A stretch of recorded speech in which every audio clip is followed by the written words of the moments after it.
Господин Илија Итановски. Дали ќе огласате таа лъжа пред да се не мисли?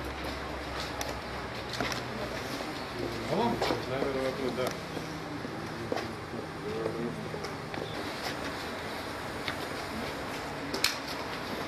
Ние сме достоинство, нямаме намера да ги гонеме нашите протоколи, пратеници, границите, зборови.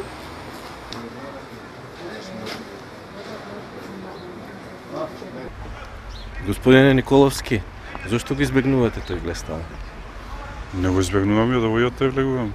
Значи ве чекаат членови на достоинство да ви информираат за денешниот предлог за министар за одбрана. Ќе се информираат официјално. Фала. Во ред, ви благодарам.